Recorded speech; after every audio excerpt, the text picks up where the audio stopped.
In Wednesday's night's NBA draft, the Knicks added two major college talents, Dayton Ford and Wooden Award winner Obi Toppin at number 8, followed by Kentucky guard and SEC Player of the Year Emmanuel Quickly at number 25. But with the free agency beginning Friday, how will Leon Roses and company answer the point guard dilemma? Hello and welcome to a live edition of the Putback with Ian Begley on SNY's digital channels. I'm Chris Williamson, and you know our SNY NBA insider, the namesake Ian Begley. We are also joined by Michael Vandegaard, who's an 18-year NBA scout and an advisor for the digital video service CoachTube. And CP is back, the brains behind Knicks Fans TV. This will be an interactive experience. So if you have any questions for any of us, please drop them into the comment section, and we'll make sure to get to them. All right, Ian, let's kick it off with the baseline. Gordon Hayward reportedly opted out of the final year of his contract with the Celtics. What can you tell us about Hayward and the Knicks' interest level in him? Yeah, the Knicks have interest. Some of the decision makers over there had interest in potentially doing a sign and trade to acquire Hayward. Now that he's a free agent, obviously there's still interest there in signing him as a free agent outright. But if you're Hayward, right, there's no way you're opting out of $34 million without high confidence that you have something else on the table. I still think that there's going to be discussions between the Celtics and other teams about sign and trades. Everybody points to Indiana. We reported a couple of weeks ago that people at the Pacers would like to deal for Hayward. I also think I wouldn't rule out the idea that he returns to Boston if Boston comes with a sizable offer. So the Knicks are there. They're going to be there. My assumption, though, is that they are not option 1A for Hayward as we go through the next few hours and get it to free agency. My assumption is that it's more of a plan B if plan A doesn't work out. And CP, he's coming off a year where he averaged 17.5 points per game, started all 52 games that he played for the Celtics in the regular season. And Knicks Twitter has been very outspoken about Hayward. Do you want him on the Knicks roster? The family's very divided on this topic, man. But I'm going to say that if he's going for a multi-year deal, as Ian had speculated, I'm out. I just don't want to commit that many years if it's 3 or 4 years for Gordon Hayward. Had a good year this year, no doubt about it. 17 points, 6 rebounds, 4 assists. A very good passer and playmaker as well. I just don't feel like he has that same dog in him that he had in Utah. It just seems like a different player. When he went down with that major foot injury a couple of years ago, doesn't seem like he was the same guy. I want to get a guy with a little bit more edge, a little bit more passion in him. So I wouldn't go that route for Hayward. 1 year balloon deal, probably, but multi-year deal, I wouldn't take that on if I were the Knicks. Yeah, it seems like he's been a shell of himself ever since that tragic injury that he suffered. Now, Coach, thoughts on Hayward and how he would fit into this Knicks very young roster? Well, he's obviously a talented guy, and like you guys talked about, his injury put him back a step. But he's probably still got some talent that we haven't seen since he joined Boston. He had that injury first year back in Boston. He only averaged 11 points a game and only played about 25 minutes a game. And then this last year, he finally started, showing what he really can do back like when he was in Utah. And he averaged 17 points and shot 38% from three and moved his minutes per game up to 33. So I still think he's still got a little more in him than he even showed at Boston. So I think he could fit with the Knicks and be one of their primary guys. And obviously the Knicks need shooting as bad as any team in the league. And I think he would fit in great. But I also agree, if it's a long-term deal, I don't know that makes sense for the Knicks at all. If he's going to be around for 3 or 4 years, that just eats up your cap space. And I think the Knicks are star hunting like crazy. And I'm not sure Gordon Hayward's a star for them. He's a heck of a player for him, but I'm not sure he's the star you're looking for. Right. And the last time he was an all-star was back in 2016, 2017 with Utah. All right, Ian, you saw how Leon Rose's approach this offseason has been very tightly kept, under wraps. What kind of approach are the Knicks likely to take with free agency? I still think, they have multiple avenues open to them. In the weeks leading up to free agency, people in touch with the franchise couldn't get a handle on whether they were committed to being patient, letting the young guys play next year, or being a little bit more aggressive, trying to put more of a win now roster together. So I get the sense that both avenues are still open, especially, depending on what Gordon Hayward would cost and how long that contract would be.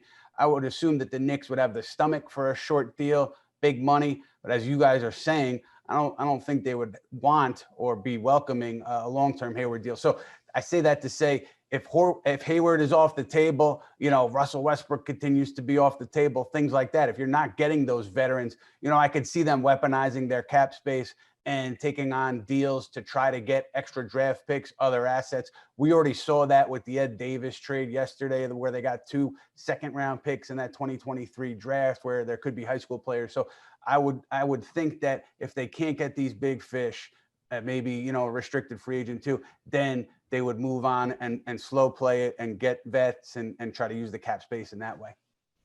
All right, let's get into more specifics. And again, be sure to write in your questions in the comments section, whether you're watching on Facebook, Twitter, or YouTube, and we'll get to them throughout the show. So as I mentioned, Ian, the Knicks did not select a point guard with either of their 2 draft picks. We know that Dennis Smith Jr. and Frank Ntilikina are on the roster. What are the Knicks' external options at point guard as it stands right now?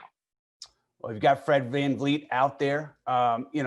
Before the draft and even in the aftermath of the draft, teams were saying that they felt that VanVleet was likely to go back to Toronto.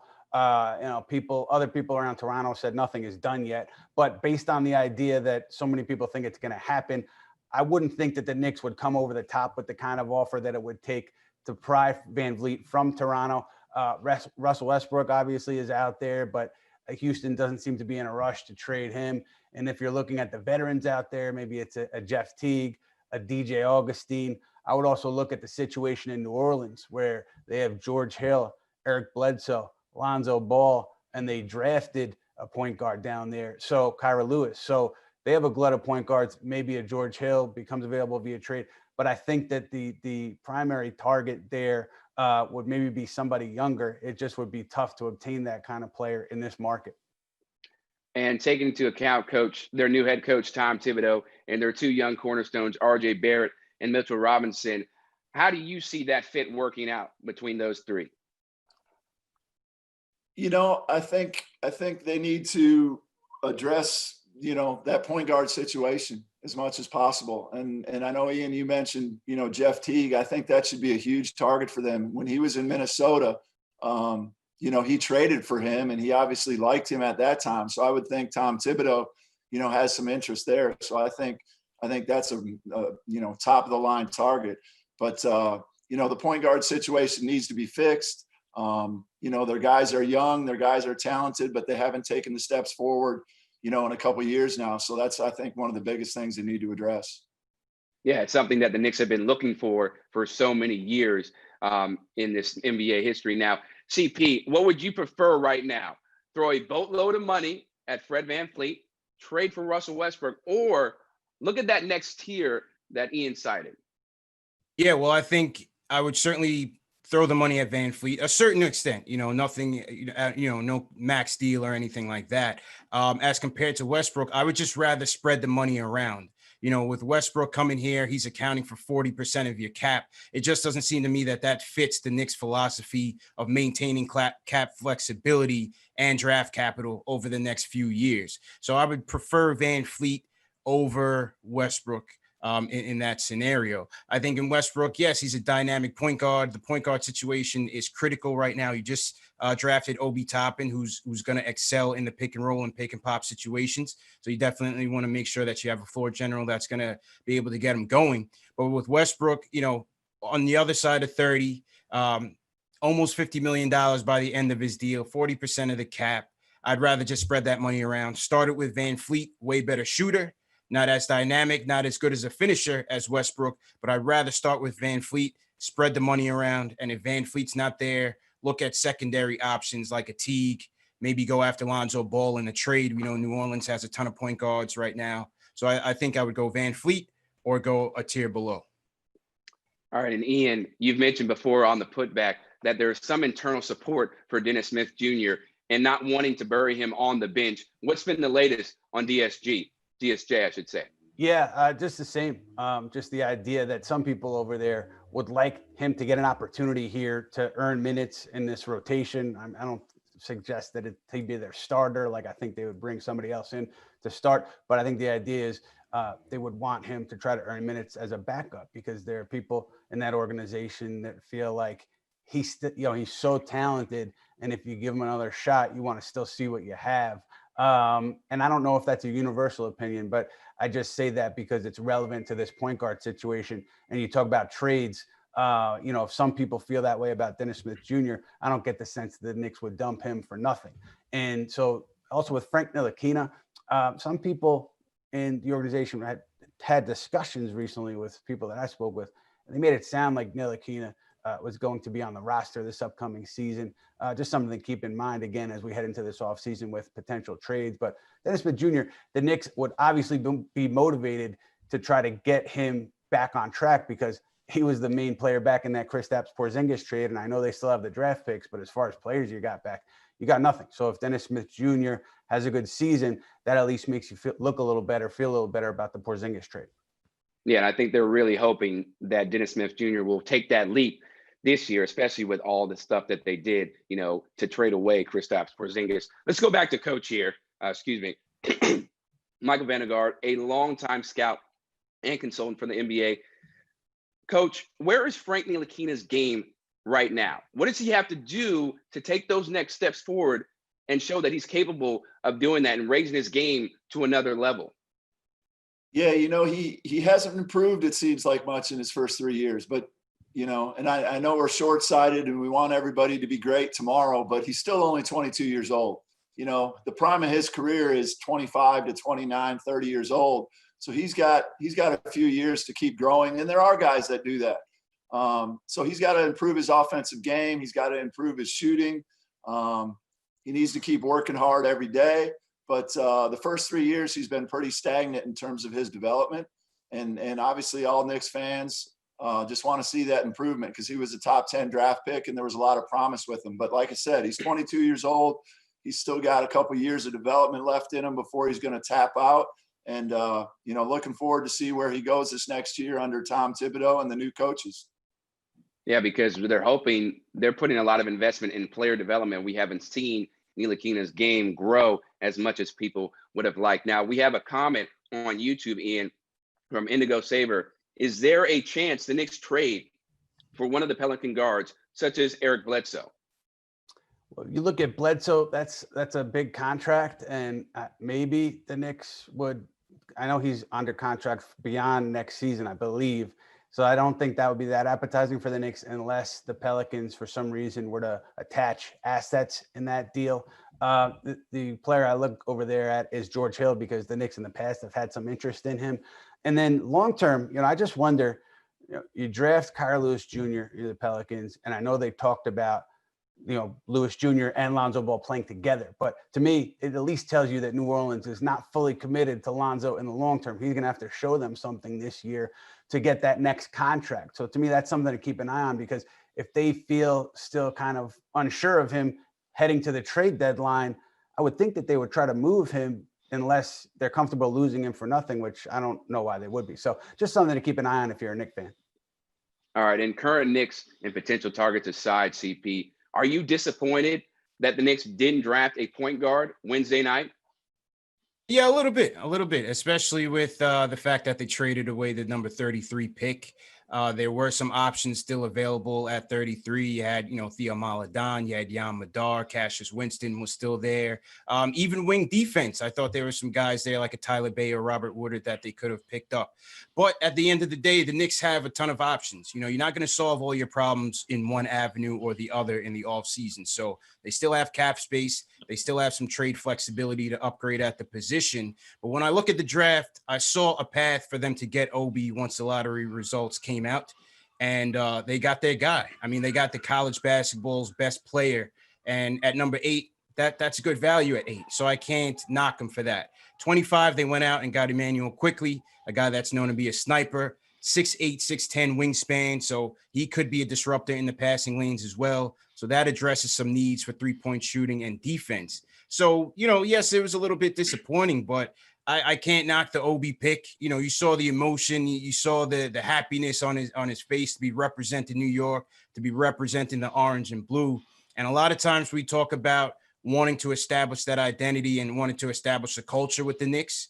And I see this in Obi Toppin and with RJ Barrett. You have two kids who have New York roots, New York ties. And I think they're going to bring a maturity to the game, the ability to buy in to what the coach is preaching, which is important for Tom Thibodeau. And so I think when we're talking about establishing that culture and establishing that identity, I like these two guys as the standard bearers. And the great thing about the Obi pick, CP, is that they didn't have to trade up to get him. He fell into their lap, so they stayed at number 8, didn't have to move anything else around. Back to free agency in a bit, but the NBA draft is the subject of our first ever putback poll presented by AAA Northeast, now offering DMV services at NYC branches. How would you grade the Knicks draft on Wednesday, the first under Leon Rose's administration? Go to SNY.TV/vote now to be heard. And Ian, we have another comment from YouTube, on Twitter, I should say. Any thoughts on Malik Beasley and Bognanovic? Well, the Bogdan piece is interesting because The Athletic reported before we came on that he was not going to go to Milwaukee. So he's wide open.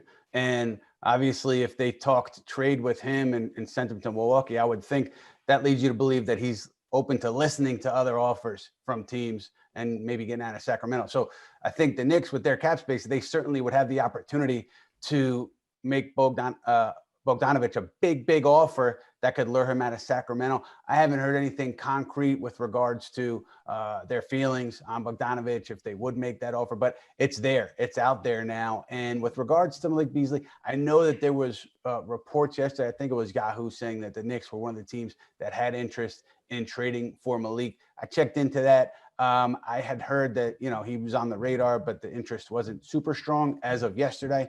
Things can always change, but also I think Minnesota, the price would be pretty high for Minnesota to move on from Malik Beasley, even despite what happened with him off the court recently. And Coach, a lot of names are being thrown around right now, but one thing we know for the Knicks, the focal point is RJ Barrett. So with that in mind, which type of player do you think could get the best, or the most, I should say, out of Barrett? I think you need to team him up with shooters. That's the modern day NBA game. Gordon Hayward would obviously be a great target with that, but whatever direction you're going to try to team him up, and you have to be able to shoot the 3-point shot, whether it's point guard, whether it's guard, wing. The only players that don't have to do that really are centers. And it wouldn't shock me in a few years if you have stretch fives. Everybody talks about stretch fours, it's going the direction of stretch fives. So, number one priority is going to be 3-point shooting. And I also think we haven't talked about this, Coach Thibodeau, he needs dogs. He needs guys that are going to get after it and bring it every day and play major minutes every night. That's why he brought Jimmy Butler into Minnesota. He needs dogs. He needs guys that are going to fight. So, pairing up with RJ Barrett, you got different ways to go, whether it's veterans or whether it's young guys, but you obviously want down the road the young guys in the same timeline. So you have a championship window with guys in the same age. So those targets are tough to find. I know they're searching for it, but shooting is the top priority for putting anybody next to RJ Barrett, because he's not the best at that. No, he's not. And they did help address that need, with Emmanuel quickly, but obviously they need more than just him. CP, I'm going to go to you next. On Facebook, Tom Grippa says, how about Bertans or Bogdanovic instead of Hayward? What are your thoughts on Davis Bertans? Oh, I love it. Bertans has been on my list of free agent targets for a while, next to Joe Harris.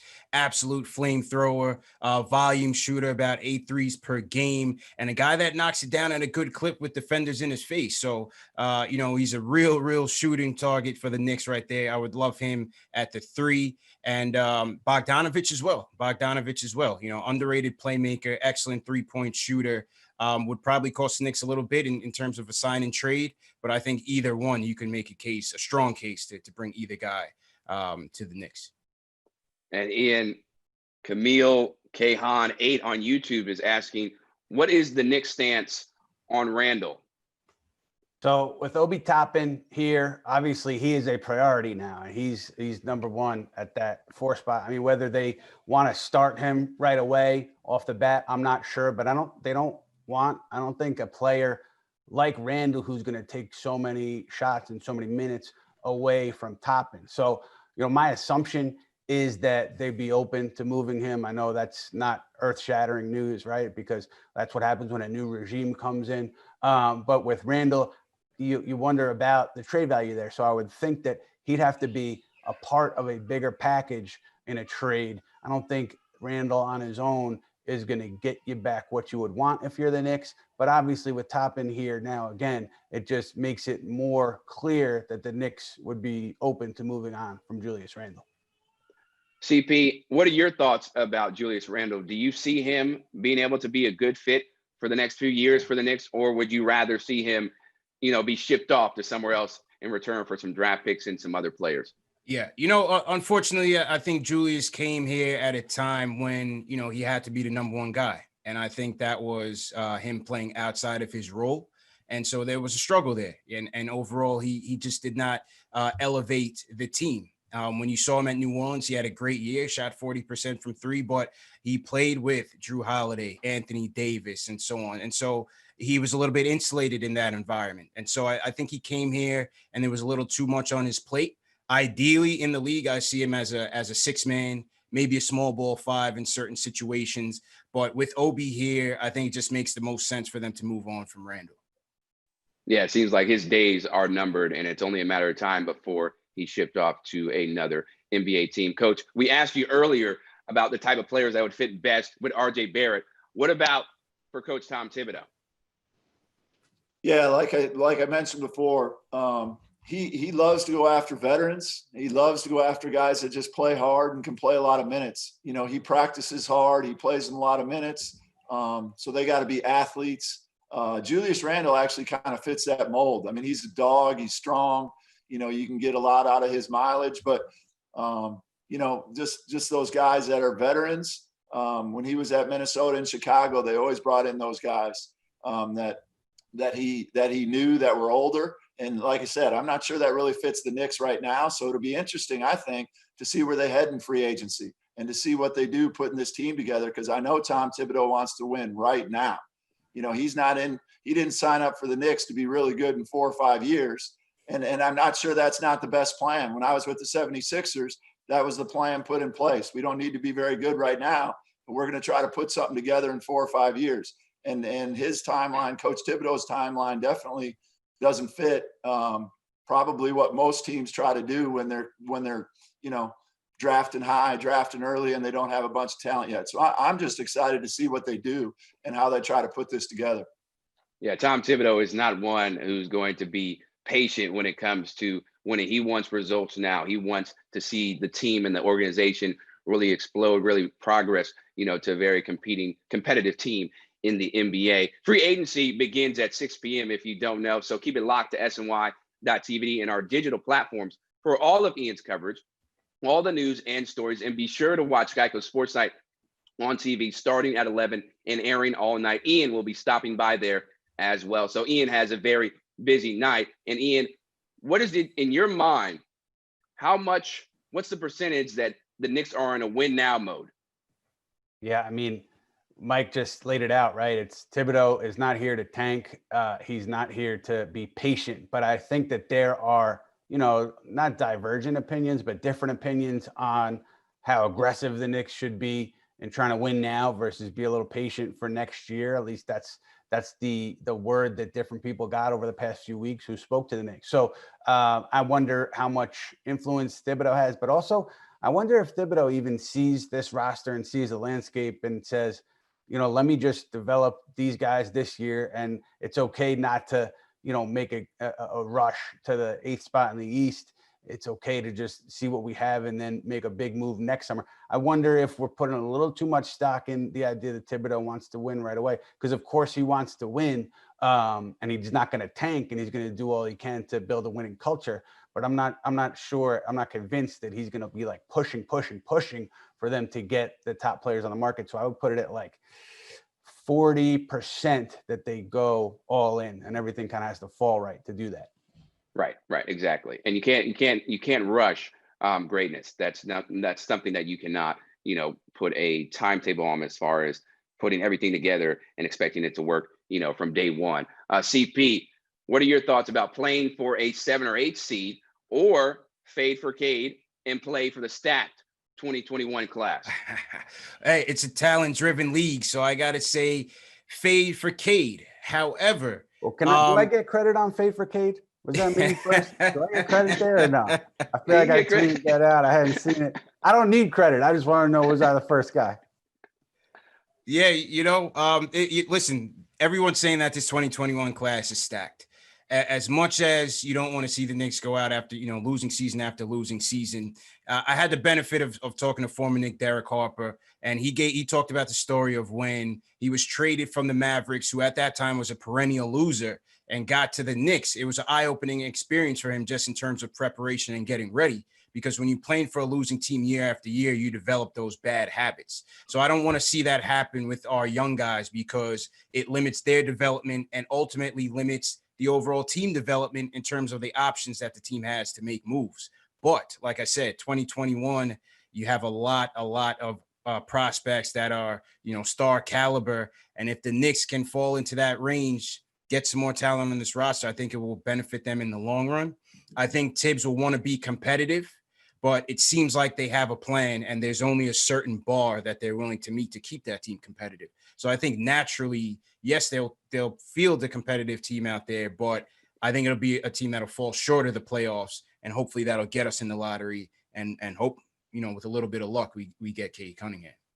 Yeah, it would be nice for the Knicks to actually get some luck for once in a while. You're watching a special edition of the Putback with Ian Begley on SNY's digital platforms. The Putback gets a bye week next week for Thanksgiving, but we'll be back on December 2nd and every Wednesday at 4 on SNY.TV for the latest on the Knicks and the NBA.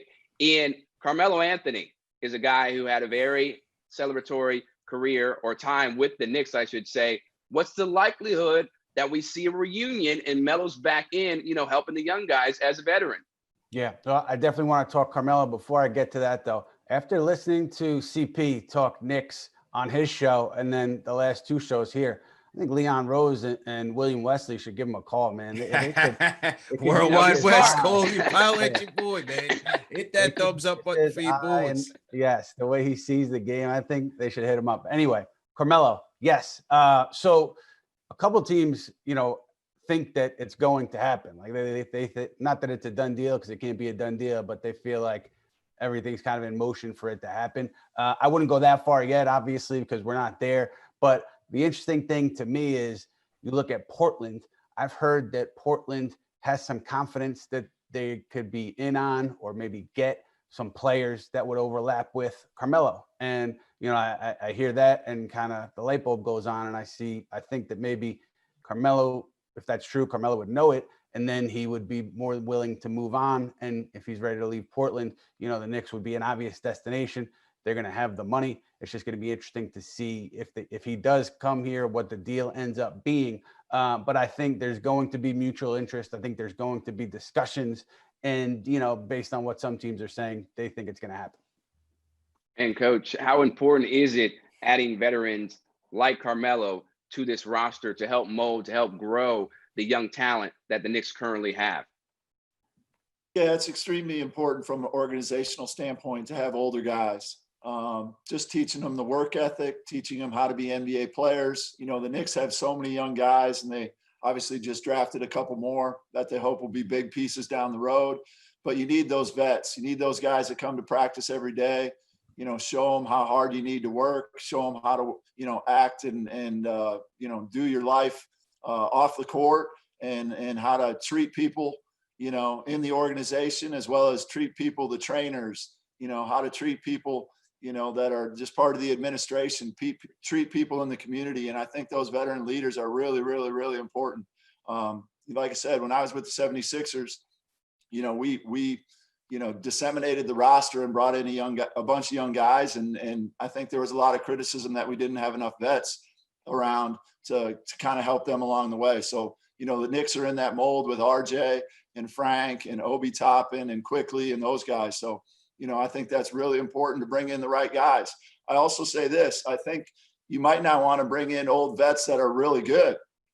Bringing in old vets that are going to steal playing time from your young guys is a big problem.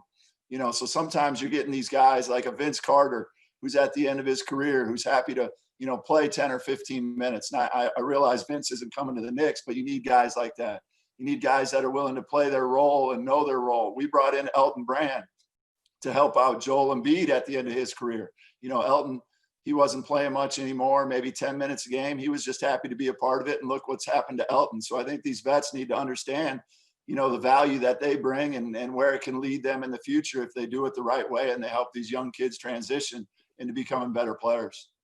Right. So you're not looking for players who are still ring chasing or still want to be the guy. They have to understand and be humble to say, okay, my prime is over, and now I'm going to be a teacher and a mentor to these younger players so they can get better development. Ian, Tom Grippa go ahead. No, I was just saying, Chris, and that's so I wonder if Carmelo can fill that role here. A team where he was once the guy. He owned the city. In Portland, he seemed to fill that role quite well. I'm just wondering. I'm a big Carmelo fan. I'm just wondering if he comes back. Do they put him on the bench? Is he starting? What do they do in late game situations? How do they address that situation if he doesn't take the shot? If he does take the shot, I wouldn't go that route if I was the Knicks. Selfishly, I'd like to see Carmelo win a championship. He should have been a Laker 2 years ago. He should have had that championship in the bubble. I'd like to see Carmelo play for something real. No, I agree. I think Melo coming back to the Knicks is not the best idea as far as, we want to see him win a ring, and will he be able to take that step back and say, okay, I'm not going to win a ring anymore. I need to be a developer of talent for the players. Now, Lonzo Ball is somebody that's gotten a lot of interest over the years, thanks to his father, LeVar Ball. Ian, what can you tell us about something happening potentially for Lonzo Ball coming over to the Knicks? Well, I don't know about the Knicks specifically, but I think a lot of teams that need a point guard like New York will be keeping an eye on that New Orleans situation because of what I mentioned earlier. They drafted Kyra Lewis Jr. They have 2 other point guards they traded for from Milwaukee, but obviously they did that trade to get first-round picks. But there's just a glut there at point guard. And when a team drafts, takes a lottery pick and drafts a player at your position, that tells you a lot about their commitment to you. So, Lonzo, I think, is going to have to show New Orleans this season that he's worth that long-term commitment. And if not, I think New Orleans is going to look to move on. So if the Knicks, let's say they trade for Russell Westbrook, then obviously they're not going to look into Lonzo Ball. But if they still have a void there at the point guard position and New Orleans is open to moving him, I'm sure they will take a look at that option. Yeah, and I'm sure if for some reason he was able to land in New York City, his father, LeVar, would love that because he feels like New York City is the place where his boys belong. Coach, I'm going to go to you next. Let's look in the division and down the turnpike. What's the future look like for the 76ers? A lot of changes going on in that organization. Yeah, I think they killed the draft night. I think they did. I think they balanced their roster out tremendously. So I think that's pretty amazing what Daryl Morey did in a matter of weeks. And it all comes down to Simmons and Embiid. We all know this is a star-driven league. Are Simmons and Embiid going to keep making steps forward and lead them to a possible, championship run? I think a lot of it depends upon health. Simmons was hurt a little bit last year, and Embiid has had health problems throughout his whole career, and he struggles to get into shape at times. It's hard when you're 7'1" and 280 to whatever he is, and you don't get to practice maybe as much as you need to get that body into shape. So I think those 2 guys obviously are the driving force, and they got to figure out, how much better they're going to be and how health is going to determine their future.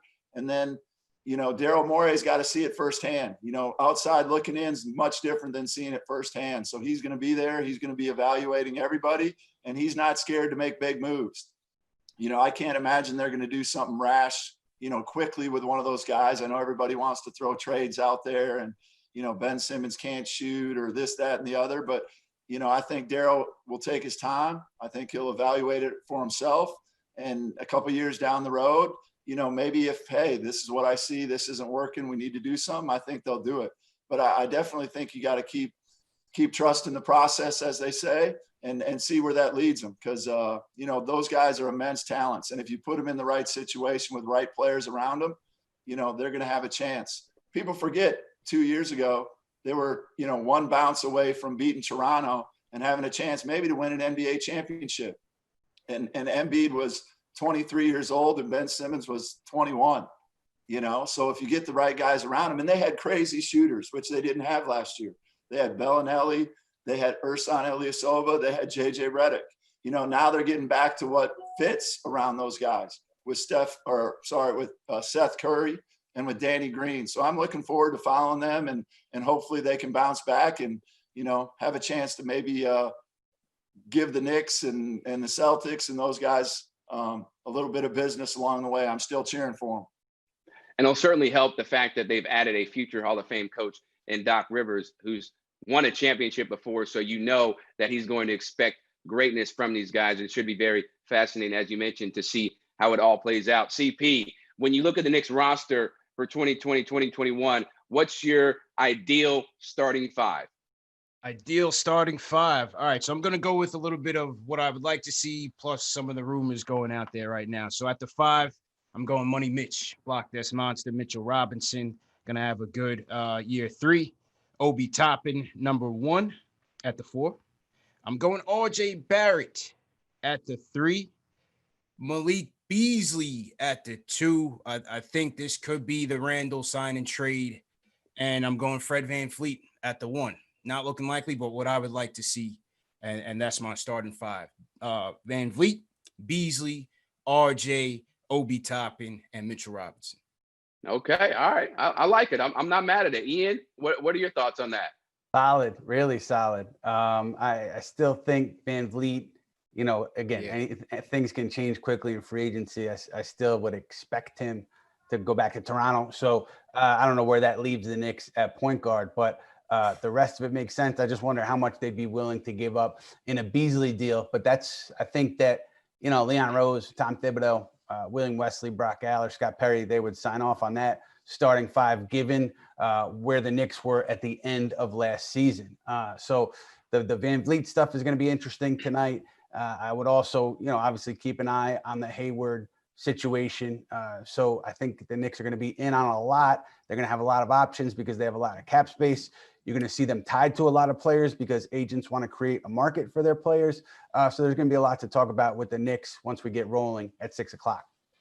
Yeah, free agency is sure to be a wild ride in the NBA. So keep it locked on SNY.TV, as well as our Twitter, Instagram, for the latest news and rumors involving the New York Knicks. But that will do it for this live edition of the Putback with Ian Begley. It was great having CP on all week. Give him a follow on Knicks Fans TV. And we also thank Michael Vandegaard. Check him out on CoachTube, an incredible outlet to learn from the best in all types of sports. For Chris Williamson, I'm Ian Begley. No, I'm not Ian Begley. For Ian Begley, I'm Chris Williamson. This has been the Putback. I'll be Chris Williamson. Again, guys. They got me. I'll take that. We'll switch roles for a day. That's what I get for reading copy.